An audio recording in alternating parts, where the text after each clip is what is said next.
Alors, bonjour à tous. Nous venons d'entendre ce matin, ce dimanche 30 mai, un témoignage de guérison physique. Alors, pour ceux qui nous écoutent ou qui nous écoutent en écoutant les enregistrements qui sont diffusés sur nos plateformes d'église, nos différentes plateformes de diffusion, je vous invite à écouter ce témoignage ce matin, qui est un témoignage physique qui a été authentifié par un médecin même, un médecin de cette discipline. Alors, prenez le temps vraiment d'écouter ce témoignage ce matin. Pour cette prédication ce matin, en ce dimanche 30 mai, pour l'Église Centre-Vie Abondante et pour l'Assemblée Vie Nouvelle de Bellechasse, je vous invite à tourner avec moi ce matin dans 1 Corinthiens chapitre 12. Nous allons lire pour commencer les versets 1 à 7. Je vais vous parler encore de la puissance du Saint-Esprit ce matin, comme je vous avais dit que j'étais pour vous parler la dernière fois que j'ai apporté la parole. Et la prochaine fois que j'apporterai la parole, je vous le dis tout de suite, je vais emmener aussi encore un dernier message en ce qui concerne la plénitude du Saint-Esprit et plus particulièrement en ce qui concerne la personnalité, la personne même, le caractère même de la personne du Saint-Esprit de Dieu, parce que c'est important à comprendre que le Saint-Esprit de Dieu est une personne. C'est important quand on recherche la plénitude du Saint-Esprit. C'est important quand on recherche ou qu'on aspire aux dons spirituels pour que le Saint-Esprit puisse agir en nous. Ça sera pour la prochaine prédication que je vous apporterai. Alors, pour ce matin, nous tournons dans 1 Corinthiens chapitre 12, les versets 1 à 7 pour commencer. 1 Corinthiens chapitre 12 et versets 1 à 7. Nous lisons ici. En ce qui concerne les réalités spirituelles, je ne veux pas, frères et sœurs, que vous soyez dans l'ignorance. Vous savez comment, lorsque vous étiez étrangers au peuple de Dieu, vous vous laissiez irrésistiblement entraîner vers les idoles muettes. C'est pourquoi je vous le déclare. Personne, s'il parle par l'Esprit de Dieu, ne dit « Jésus est maudit ». Et personne ne peut dire « Jésus est le Seigneur » si ce n'est par l'Esprit, par le Saint-Esprit. Il y a diversité de dons, mais le même Esprit. Diversité de services, mais le même Seigneur. Diversité d'actes, mais le même Dieu qui accomplit tout en tous. Or, à chacun, la manifestation de l'Esprit est donnée pour le bien de tous. Prenons le temps de prier pour ce temps de partage de la parole ce matin. Seigneur notre Dieu, merci d'être là, présent, vivant, pour agir puissamment au milieu de nous ce matin, Seigneur.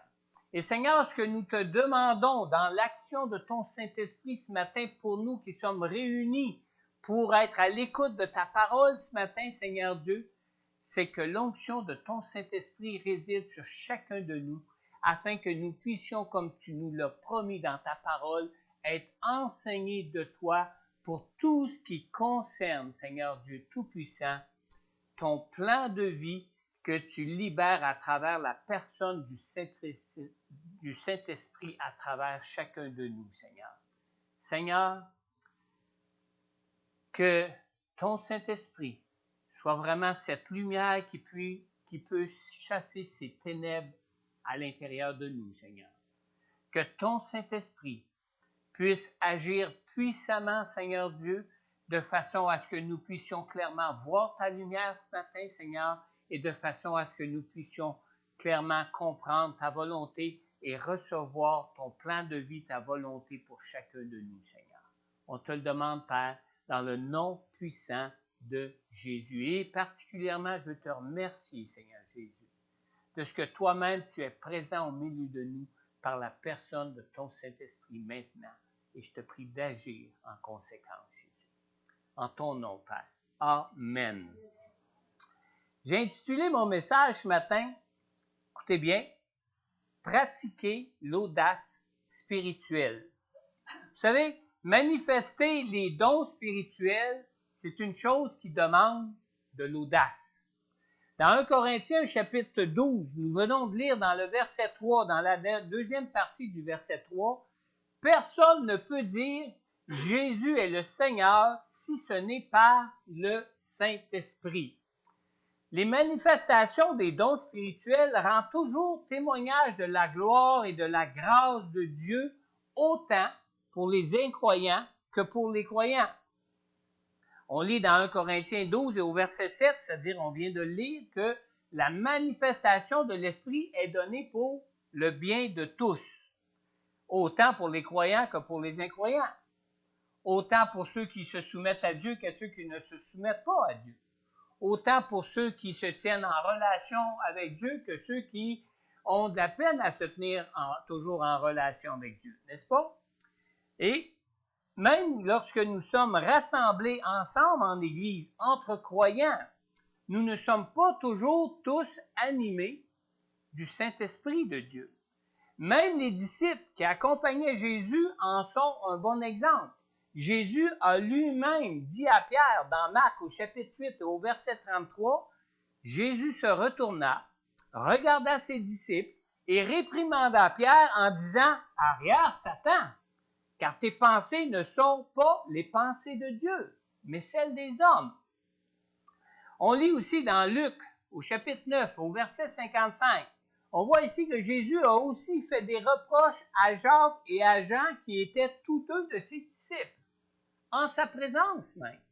On lit, Jésus se tourna vers eux et leur adressa des reproches en disant, « Vous ne savez pas de quel esprit vous êtes animés. » Alors, comme pour ces disciples qui étaient en présence de Jésus lui-même, quand nous nous réunissons ici ensemble en Église, même si Jésus est lui-même présent au milieu de nous, nous ne sommes pas toujours animés du Saint-Esprit de Dieu.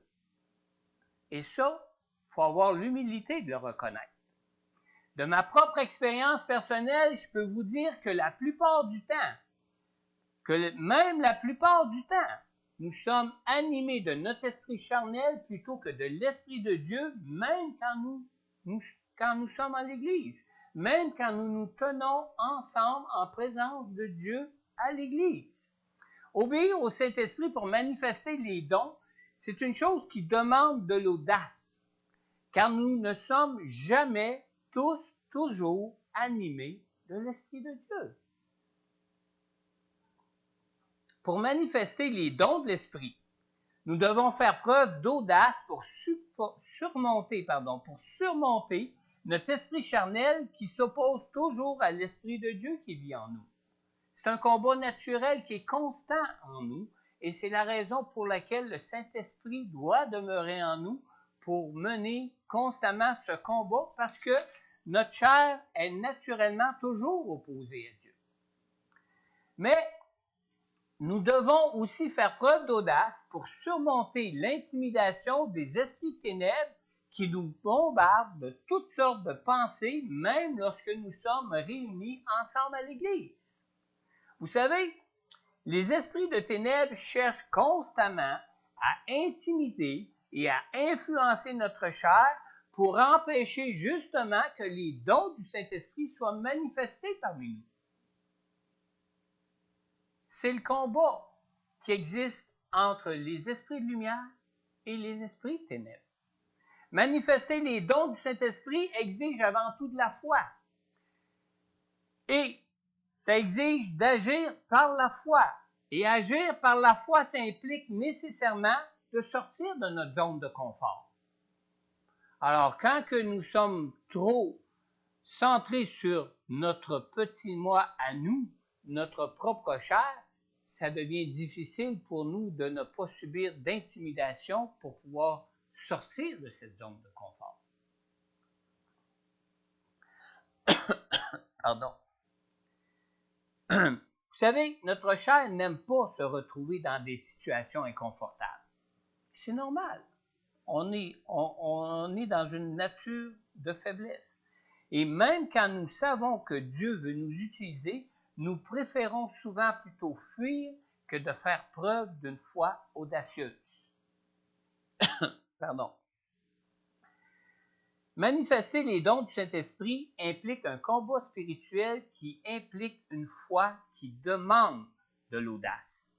Obéir au Saint-Esprit pour manifester les dons spirituels implique une foi développée, une foi qui va être une foi audacieuse, une foi qui va être une foi qui va agir sans compromis.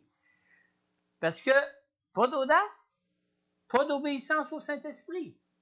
Pas d'obéissance au Saint-Esprit, pas de manifestation spirituelle.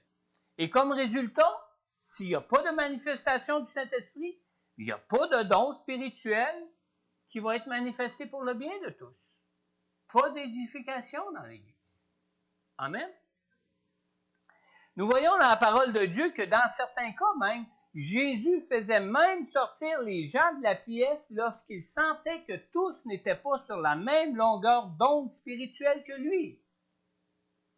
Vous avez déjà vu ça dans vos Bibles, dans le Nouveau Testament. Quand les personnes présentes n'étaient pas de la même opinion que lui, nécessairement, ces personnes n'étaient pas dans le même esprit que lui. Amen.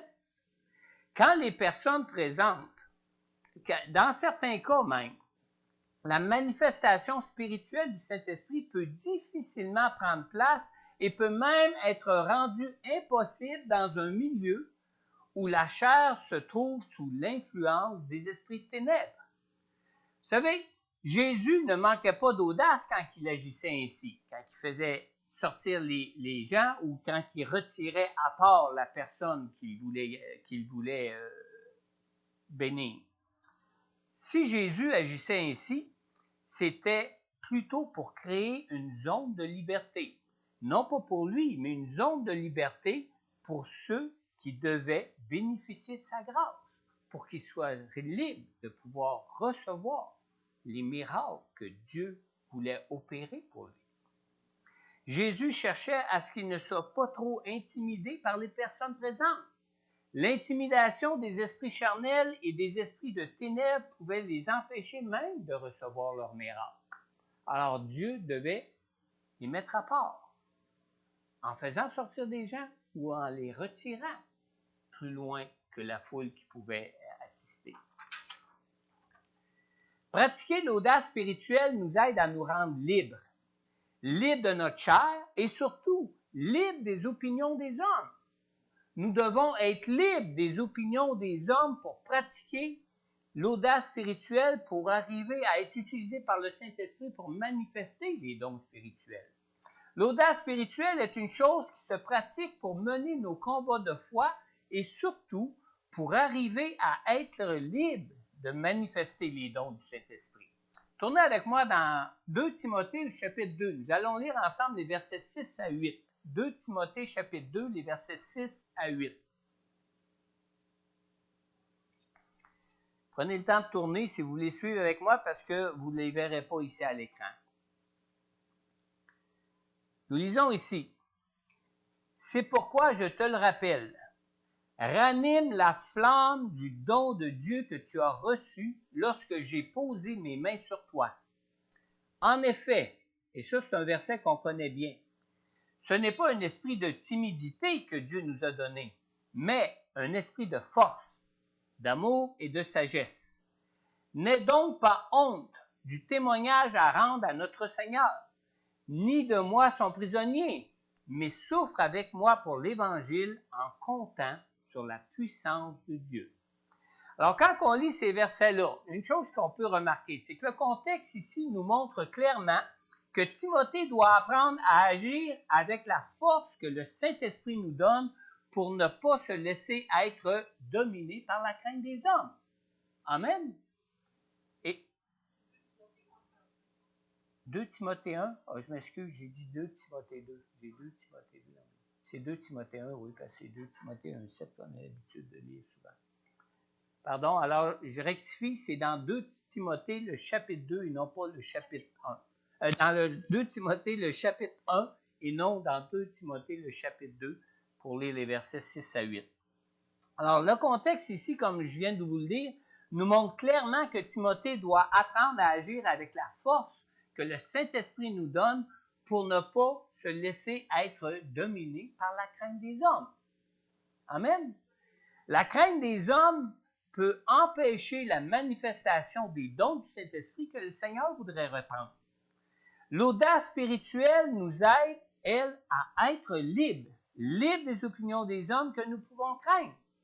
L'audace spirituelle ne vient pas en regardant à soi-même ou en regardant à nos propres capacités, mais l'audace spirituelle vient comment?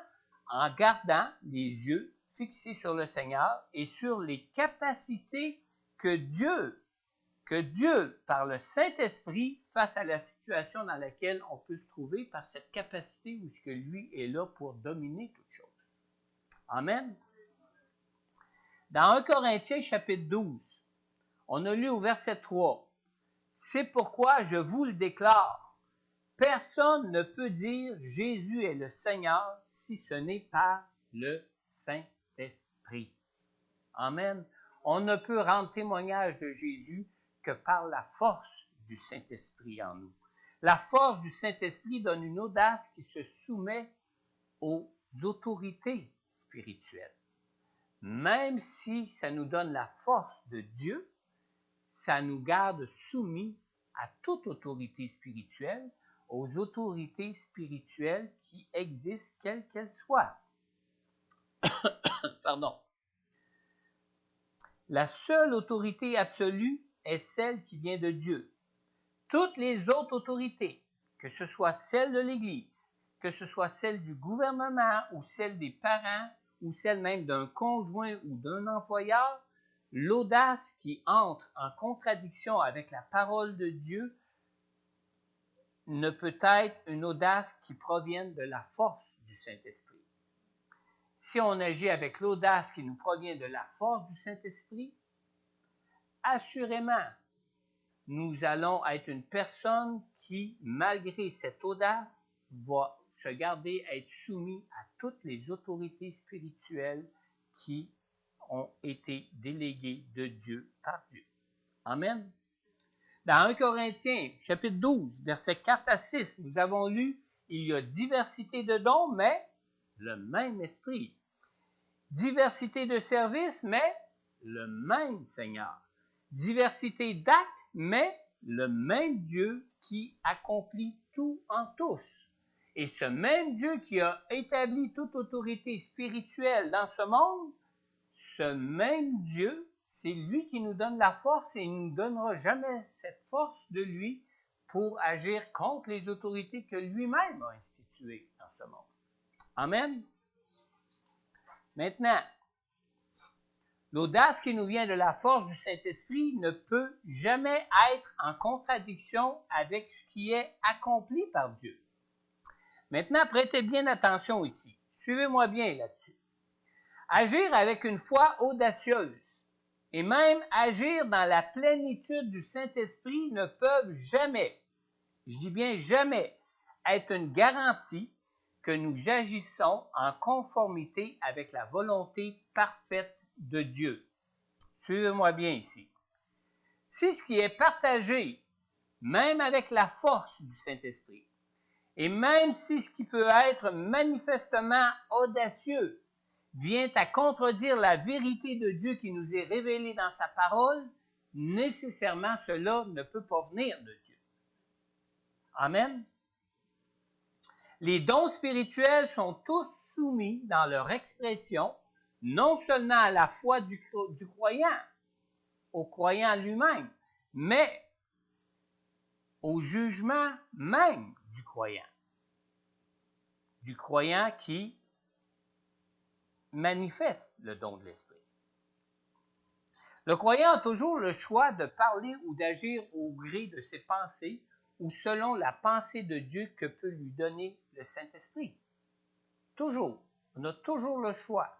Même si on peut jouir de l'audace qui peut nous venir du Saint-Esprit et même si on peut jouir d'une plénitude du Saint-Esprit en nous, on peut du même coup, même, on a à choisir du même coup, même, à agir selon les pensées de Dieu que nous donne le Saint-Esprit ou selon nos propres pensées. Dans 1 Corinthiens chapitre 14, tournez avec moi dans le verset 29 à 33. Je pense que là, je ne me suis pas trompé de référence. 1 Corinthiens, chapitre 14, les versets 29 à 33.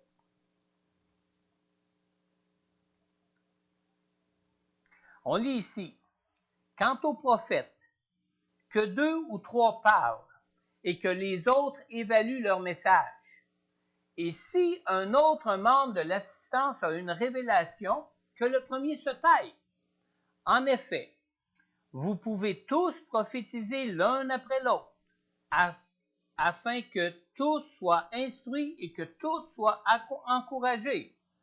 L'esprit des prophètes est soumis aux prophètes, car Dieu n'est pas un Dieu de désordre, mais de paix, comme dans toutes les églises des saints. » Donc, continuez à bien me suivre ici. Être utilisé par le Seigneur pour manifester les dons du Saint-Esprit ne nous autorise pas à parler ou à agir comme bon nous semble. Amen. Nous pouvons relever ici 2 raisons bibliques qui supportent cette affirmation. Premièrement, dans le verset 29 qu'on vient de lire, on a lu « Quant aux prophètes, que 2 ou 3 parlent, et que les autres évaluent leur message. » Alors, si on a besoin de d'autres qui évaluent notre message, alors qu'on peut agir avec l'audace du Saint-Esprit et dans la plénitude du Saint-Esprit, c'est que ça peut peut-être ne pas être parfait. Amen. Dans 1 Corinthiens 14, 32, on a lu aussi « L'esprit des prophètes est soumis aux prophètes, à la personne qui parle. Car Dieu n'est pas un Dieu de désordre, mais un Dieu de paix. » Alors, nous savons tous que le désordre et la confrontation sont des choses qui suscitent toujours du malaise et de l'intimidation. Amen. Il est donc important et nécessaire que nous puissions nous-mêmes juger les motifs de nos cœurs pour transmettre fidèlement ce qui nous est donné du Saint-Esprit, de façon à ne pas agir ou transmettre en considérant ce que notre chair peut chercher à nous dire, mais en considérant seulement ce que le Saint-Esprit de Dieu nous dit. Amen.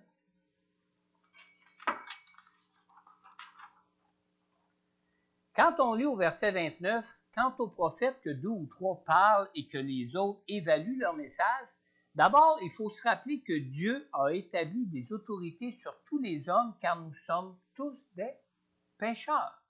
On a besoin que des autorités, on a besoin d'être soumis à des autorités dans nos vies. Comme nous sommes tous des pécheurs, personne ne peut donc avoir l'audace de prétendre que ce qu'il transmet de la part du Saint-Esprit est parfaitement ce qu'il a reçu du Saint-Esprit et qu'il le transmet d'une façon parfaite et de la bonne manière. Non. On peut avoir à être repris là-dessus. Il est donc juste que tout ce que l'on considère être des manifestations des dons du Saint-Esprit soit évalué par l'ensemble de l'Église et même s'il y a lieu d'être corrigé par les autorités que Dieu a mis en place dans l'Église. Ceci veut dire que même si nous pouvons agir avec une foi audacieuse et même si nous pouvons être dans la plénitude du Saint-Esprit, nous demeurons des êtres de faiblesse et des êtres de faiblesse toujours sujets à agir et à parler selon notre propre chair plutôt que selon l'Esprit. Lorsque notre chair ne demeure pas soumise au Saint-Esprit, ce que nous transmettons se voit être mêlé entre nos propres pensées et la pensée de Dieu. Vous me suivez? C'est ici que le malaise et l'intimidation peuvent prendre place au milieu de l'auditoire et produire l'effet contraire que ce qui est attendu de la manifestation des dons. Comme exemple, est-ce qu'il y en a qui connaissent Smith Wigglesworth? Vous n'avez jamais entendu parler de Smith Wigglesworth, ni jamais lu de livre de Smith Wigglesworth. Il y a plusieurs livres écrits sur son ministère. Smith Wigglesworth était un homme rempli d'esprit et un homme plein d'audace, et même de l'audace du Saint-Esprit. Pourtant, lorsque des miracles de guérison se manifestaient, la confusion et le malaise prenaient souvent place au milieu de l'auditoire. Quand Smith Wigglesworth appelait les gens à s'avancer pour prier pour eux, pour recevoir un miracle de guérison de Dieu, il lui arrivait de frapper la personne pour qui il priait. Ça semait un malaise. Ça faisait une intimidation incroyable au milieu de l'auditoire, au point que certains doutaient que ces miracles viennent de Dieu. Vous voyez? Dans un des livres de Smith Wigglesworth que j'ai lu, il est mentionné une chose que j'ai trouvée bien spéciale.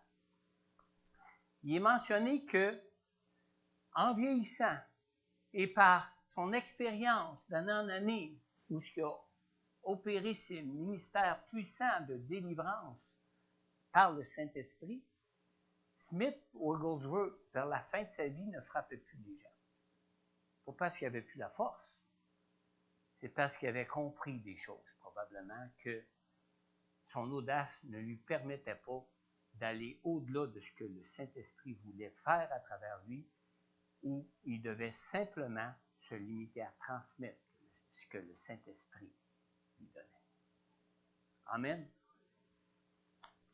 Ça, c'est un exemple avec Smith Wigglesworth, pardon. J'ai aussi un exemple personnel à vous partager. J'ai déjà vécu, moi, en tant que pasteur, en tant que responsable sur une réunion comme président d'une rencontre d'église. Je n'étais pas le pasteur principal à l'époque, le pasteur était en vacances, mais on a déjà vécu à un endroit, dans une église où j'ai travaillé, un parler en langue qui, en se développant, est arrivé à être un parler en langue mêlé d'orgueil humain. Alors, quand ce parler en langue a dégénéré, ou ce qui est devenu un parler en langue mêlé d'orgueil, on a pu voir un sentiment d'intimidation prendre place dans l'auditoire et un malaise qui grandissait au point de figer tout l'auditoire. C'est moi qui étais le responsable de la rencontre. Les diacres me regardaient avec des yeux en voulant dire « Fais quelque chose ». C'est pas des blagues que je vous raconte, là. Sylvie était présent. C'était arrivé au point où il a été nécessaire d'intervenir au milieu même de la manifestation. Parce que plus ça allait, plus ça dégénérait.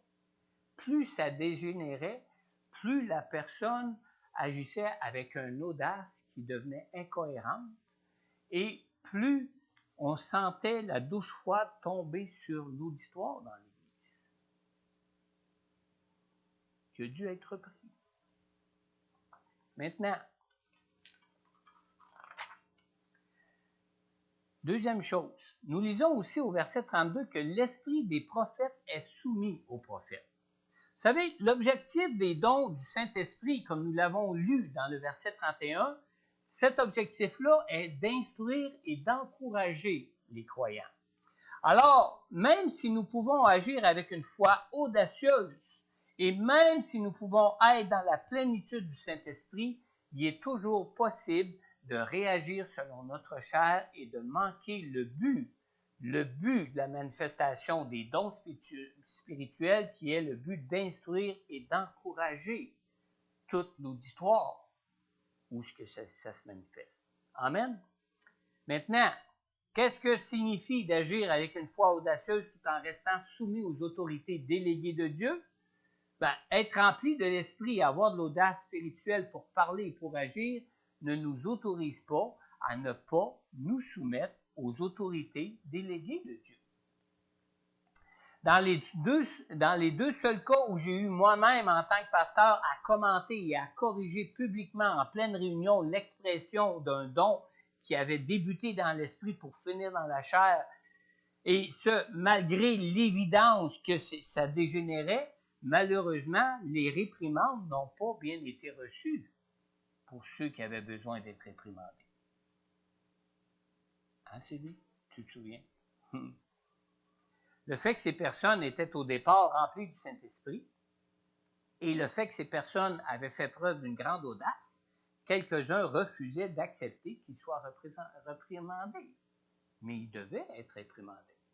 Parce que même si tu commences par l'Esprit, si tu finis par la chair, il n'y a pas raison de laisser place à la chair dans une manifestation du Saint-Esprit. Amen. L'audace spirituelle n'est pas une force qui transforme. Ça ne nous transforme pas, l'audace spirituelle. L'audace spirituelle est une forme pour agir selon Dieu, pour agir face à de l'opposition ou à de l'adversité spirituelle que l'on peut ressentir dans un lieu, dans une rencontre, dans un auditoire, qui pourrait nous empêcher ou qui pourrait empêcher ceux qui ont à recevoir ces manifestations de dons, pour empêcher pour faire en sorte qu'ils puissent se manifester et faire en sorte que les personnes qui peuvent le recevoir peuvent le recevoir. Amen. L'audace spirituelle nous donne la force du Saint-Esprit. Et l'audace spirituelle ne nous est pas donnée pour agir face à ceux qui exercent l'autorité qui vient de Dieu. L'audace spirituelle nous est donnée pour agir face aux autorités du monde des ténèbres et face à ceux qui s'élèvent pour s'opposer à Dieu. Tournez avec moi, on peut le lire ici à l'écran si vous voulez, ou tournez avec moi dans Hébreux au chapitre 13. On lit ici au verset 17. « Obéissez à vos conducteurs et soumettez-vous à eux, car ils veillent sur votre âme en hommes qui devront rendre des comptes. Ils pourront ainsi le faire avec joie et non en soupirant, ce qui ne vous serait d'aucun avantage. » Mon deuxième point ici ce matin, concernant l'audace spirituelle. L'obéissance au Saint-Esprit, vous savez, est essentielle pour pratiquer l'audace spirituelle. Obéir au Saint-Esprit n'est pas une question d'affinité spirituelle, mais c'est plutôt une question d'expérience de vie avec l'Esprit, d'expérience de vie dans l'Esprit. Dans Jean, au chapitre 10, au verset 27, un verset qu'on connaît tous, Jésus dit ici, « Mes brebis écoutent ma voix et elles me suivent. » Amen. Parole du Seigneur. N'hésitez pas à dire Amen, c'est la vérité. Une brebis, vous savez, c'est un animal qui a atteint un certain développement dans sa vie. Ici, remarquez que Jésus ne parle pas d'un agneau, mais parle vraiment d'une brebis. Un agneau n'est pas au stade de maturité d'une brebis. Il faut bien faire la différence. Un agneau devient une brebis quand il atteint une certaine maturité dans son développement. Hein? Un jeune agneau ne pourrait pas mettre bas un jeune agneau pourrait pas mettre bas de d'autres agneaux ou d'allaiter des agneaux comme le fait une brebis. Ça prend un certain stade de développement pour arriver à cette maturité physique dans leur développement. C'est la même chose en ce qui concerne notre développement spirituel. Malheureusement, tous les enfants de Dieu n'atteignent pas toujours cette maturité dans leur vie pour entendre la voix de Dieu, pour arriver à obéir au Saint-Esprit dans leur vie. Tournez maintenant avec moi dans Hébreux chapitre 5. On va lire ensemble les versets 12 à 14. Ils n'apparaîtront pas tous ici non plus. Hébreux chapitre 5, versets 12 à 14. On lit ici, à partir du verset 12.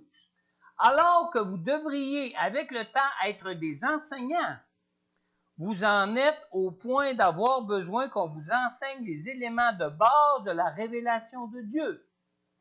Vous en êtes arrivé à avoir besoin de lait et non de nourriture solide. » Et au verset 13, on lit, « Or, celui qui en est au lait est inexpérimenté dans la parole de justice, car il est un petit enfant.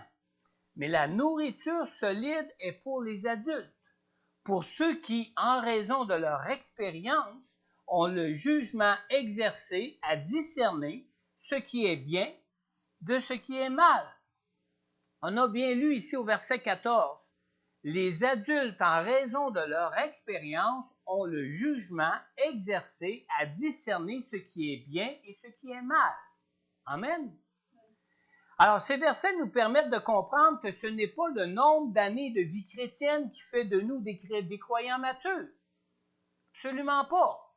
Des croyants avec l'expérience voulue pour avoir le jugement exercé à discerner ce qui vient de Dieu de ce qui ne vient pas de Dieu ne vient pas avec notre nombre d'années de vie chrétienne, mais avec nos expériences de vie par le Saint-Esprit.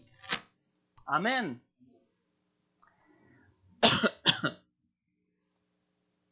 Alors, ce n'est pas le nombre d'années qui fait qu'on peut connaître le développement nécessaire pour atteindre la maturité.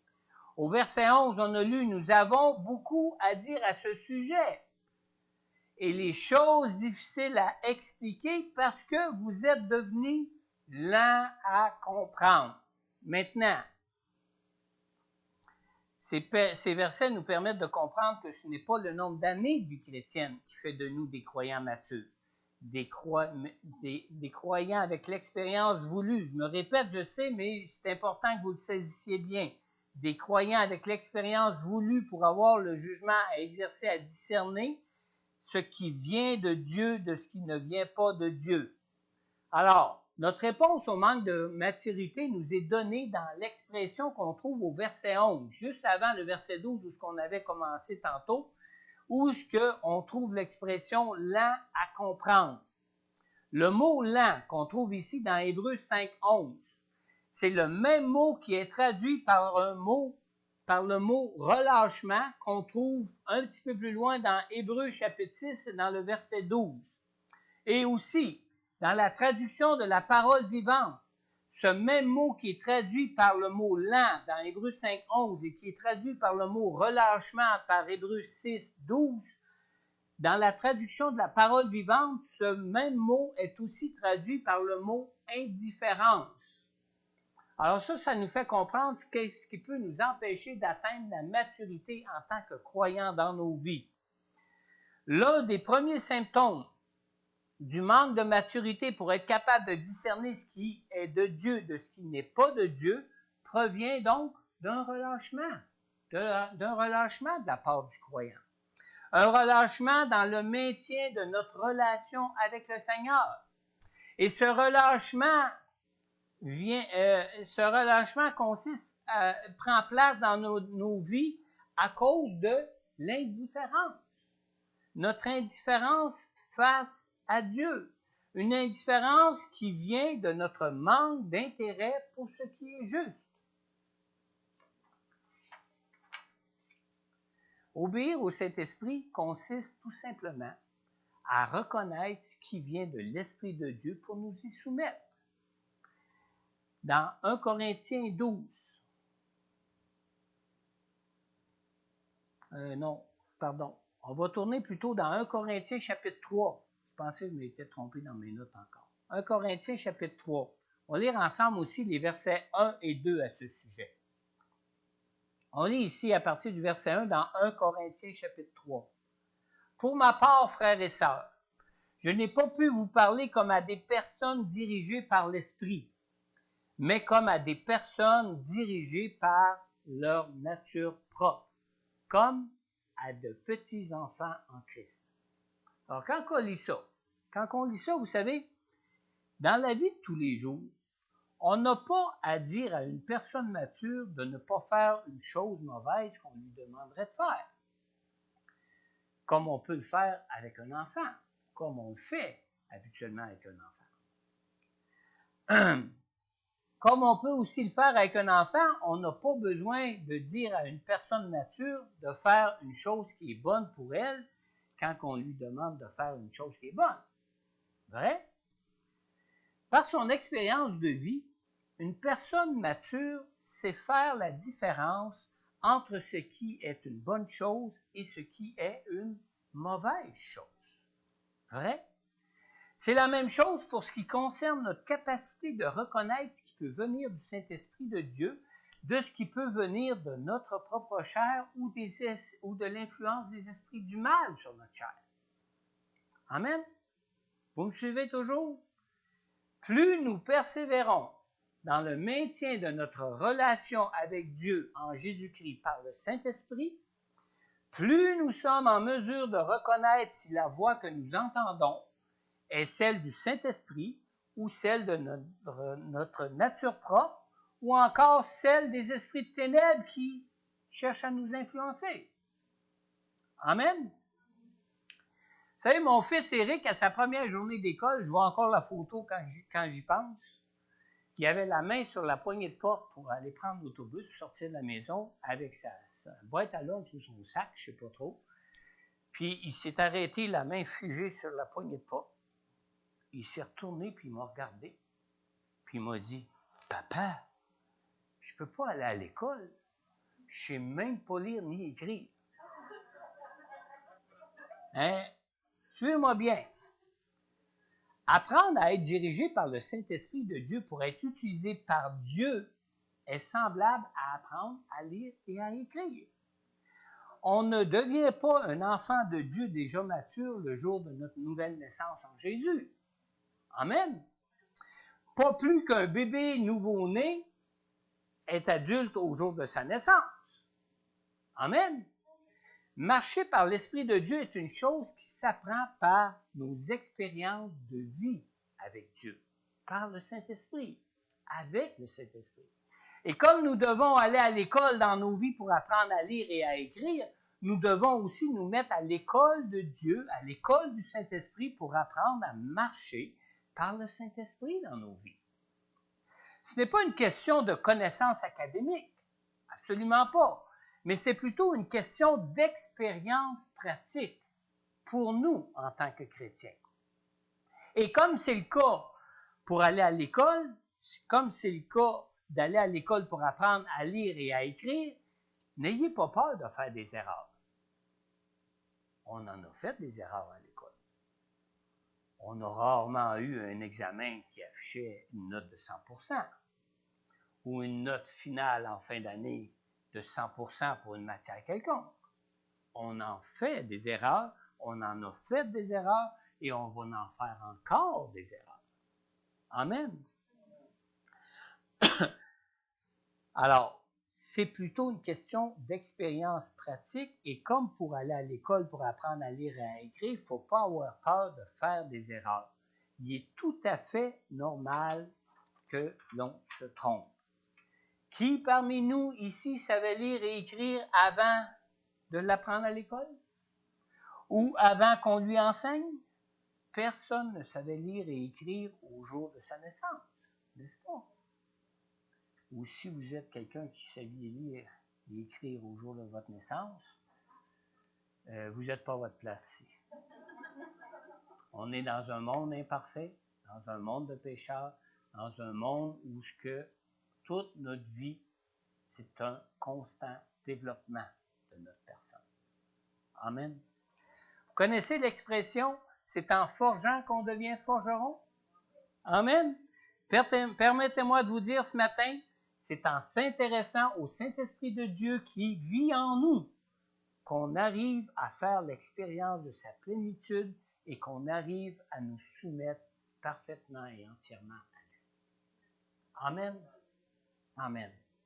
Avant de te mettre à l'école du Saint-Esprit ce matin, tu dois d'abord avoir reçu le Seigneur Jésus dans ta vie. Mais je crois que le Seigneur veut nous apprendre à... Oh, pardon. On a lu dans 1 Corinthiens chapitre 12, dans la deuxième partie du verset 3 ce matin, « Personne ne peut dire « Jésus est le Seigneur » si ce n'est par le Saint-Esprit. » Amen. Est-ce que tu as déjà invité Jésus à venir dans ton cœur pour qu'il devienne le sauveur de ta vie et qu'il devienne le Seigneur de ta vie? Dans Jean 3,16, la parole de Dieu nous dit « Car Dieu a tant aimé le monde qu'il a donné son Fils unique, Jésus, afin que quiconque croit en Jésus ne périsse pas, mais qu'il ait la vie éternelle. » Et nous lisons aussi dans la parole de Dieu, dans le premier chapitre de l'évangile de Jean, au verset 12, Jean 1, 12. « Mais à tous ceux qui l'ont accepté, à tous ceux qui croient en son nom, il a donné le droit de devenir enfant de Dieu. » Alors, si tu désires ce matin recevoir la grâce du pardon de Dieu qui t'est offerte en Jésus ce matin, je t'invite simplement à adresser à Dieu cette courte prière. Simplement, tu peux répéter après moi. dans ton cœur ou d'une voix audible, c'est comme tu le veux. Père céleste, je crois en ton amour pour moi en Jésus.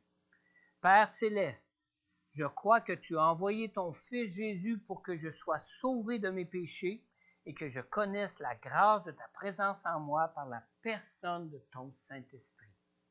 Père céleste, je crois que dans ton amour pour moi et que dans l'amour de Jésus pour moi, que Jésus s'est sacrifié pour moi en portant à ma place la condamnation pour le prix de mes péchés à la croix. Je crois qu'il a souffert, je crois qu'il est mort à la croix pour moi à ma place, pour le prix de mon pardon, pour tous mes péchés et pour que je sois ainsi réconcilié avec toi pour te connaître, toi, le seul Dieu, le seul vrai Dieu, et pour connaître ta présence et ta puissance dans ma vie ici-bas maintenant par ton Saint-Esprit. Je reconnais que je suis pécheur, que j'ai besoin de ta grâce pour vivre par la foi une nouvelle vie comblée, une relation vivante avec toi par la personne de ton Fils Jésus, par le Saint-Esprit en moi. Seigneur, je t'ouvre maintenant tout mon cœur. Je te prie, Seigneur, d'entrer maintenant dans ma vie. Père céleste, je te demande maintenant pardon pour tous mes péchés. Je te le demande, Père, dans le nom de Jésus, ton Père, ton Fils, mort et ressuscité pour moi. Et si tu as fait sincèrement cette prière, dans ton cœur ou audiblement, tu peux dire Amen. Maintenant, si vous écoutez l'enregistrement de ce message et que vous avez adressé cette prière au Seigneur pour la toute première fois de votre vie, ou peut-être, si tu l'avais déjà fait et tu croyais pour toi que tu devais la refaire cette même prière encore ce matin, n'hésite pas à prendre contact, soit avec moi ou soit avec Pasteur Corneille, selon ce que tu préfères. Nous pourrons prendre contact avec toi ultérieurement pour prier pour toi personnellement et pour répondre à toutes tes questions sur Jésus, pour répondre à toutes tes questions sur l'assurance de ton salut et pour tout ce qui concerne la présence de Dieu par la personne du Saint-Esprit avec toi pour ta vie. Aussi, une deuxième chose ce matin. Maintenant, pour tous ceux qui avaient déjà fait cette prière avant aujourd'hui pour accueillir Jésus dans votre vie, la question que j'ai pour toi ce matin est celle-ci. Écoutez bien, suivez-moi bien. Connais-tu l'expérience d'entendre la voix du Saint-Esprit ou de voir ce que le Saint-Esprit te montre pour être dirigé par lui dans ta vie?